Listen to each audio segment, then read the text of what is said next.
Greetings, everyone. Michael Phoenix Hart here.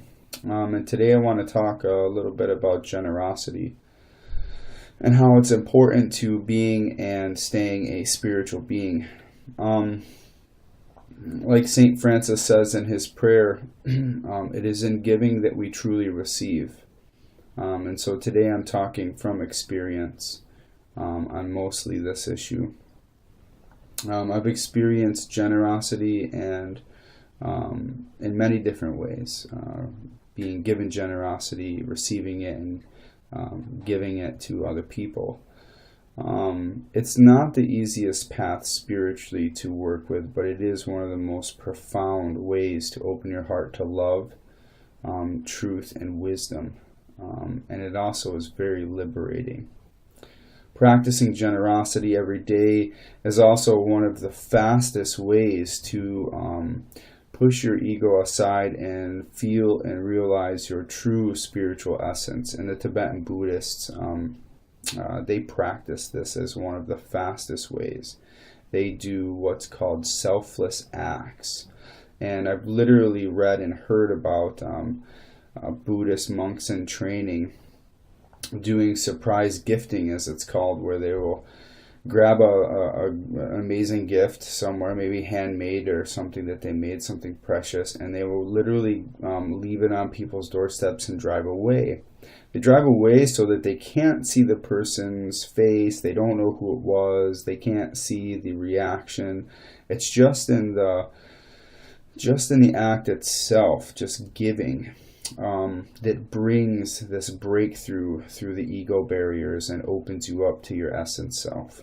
So the Tibetan Buddhists, certain sects of Buddhism practice this quite frequently. And as St. Francis says in his prayer, it is in giving that we truly receive.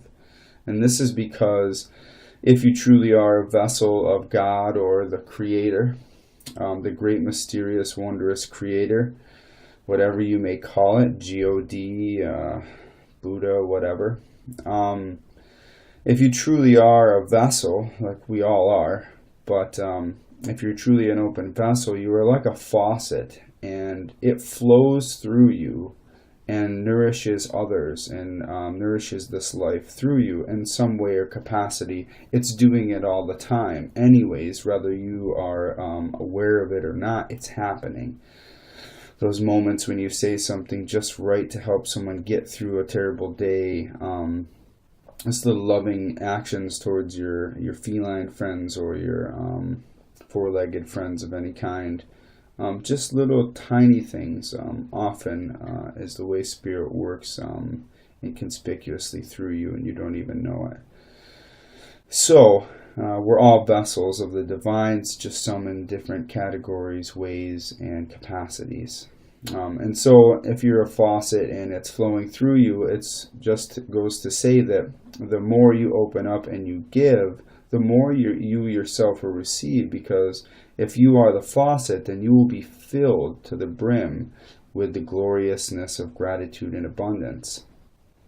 And the moment you try to keep for yourself, the moment you try to just hold for yourself, which is what most of us do in this lifetime with money, with relationships, with control over our lives and other people's lives and situations that we just want to feel like we have power over and things like that. The moment we do this, we constrict the divine flow through ourselves.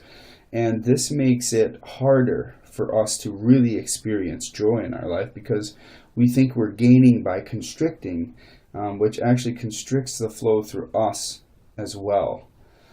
So it just goes to say that St. Francis is totally right with this. I'm totally in alignment and agreement with the fact that he says it is in giving that we truly receive. And this is what I think he means. As we give, we truly receive.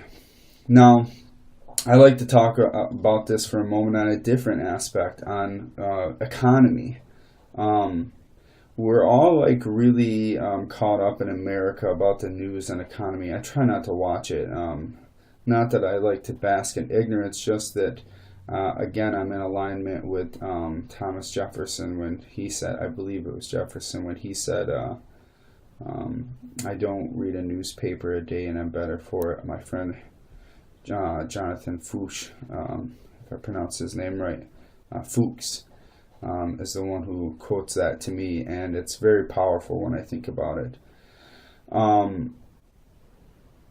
So I try not to bask in or revel in the sorrows of the world. In fact, I try to keep my mind on what it is I do want to experience, not what I don't like about the world. So I digress for a moment there.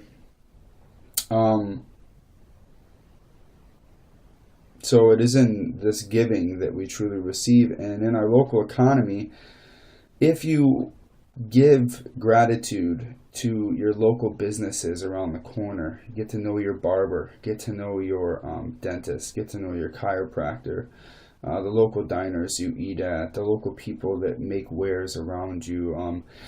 If you spend your money there and your pennies there, and you watch where your pennies go, and you spend locally, and you help grow your local communities, and get your local produce, support your local farmers, in this way is an act of gratitude to your whole community and everyone that lives there in it. And so I'm big about this. I love to be grateful and spread this spread this love around.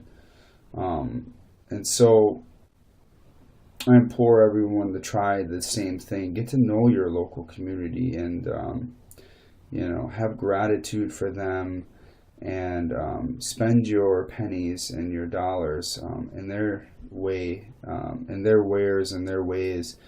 And in this way, you're spreading the generosity, and you'll feel good about it. And you'll feel good because you're not just making a selfish choice. You're making a communal choice. You're supporting your community. Therefore, it grows. Therefore, the other communities around it grow, and they prosper. And that just ripples out into the greater economy of the United States. If we truly want to be free, we should really watch where we spend our money. For that's the vital flaw in all of communism and democracy. We truly do have the power, because it's whatever we consume is what they will truly make more of.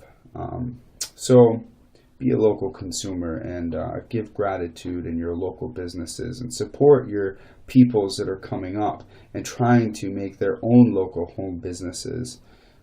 It's in community that we all grow greater and stronger and truly find our abundance.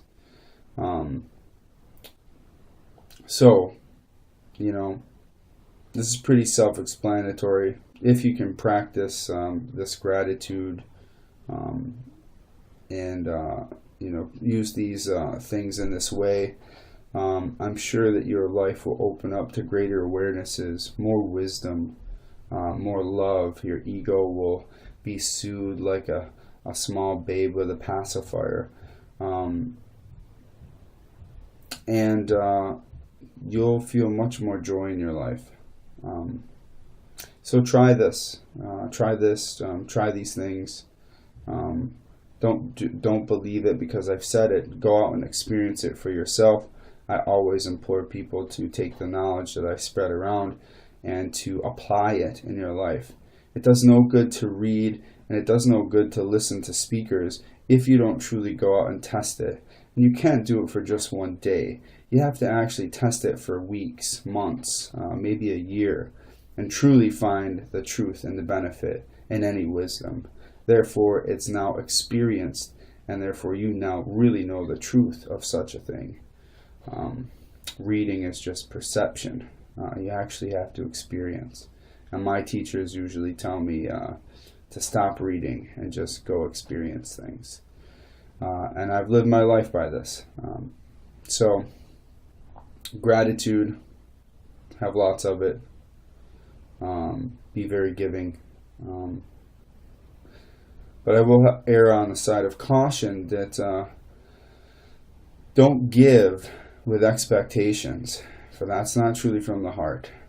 And sometimes you'll give to people and they won't appreciate what you gave, but that's okay, because it's not about them. It's really about you being the open vessel and giving because you really feel like giving.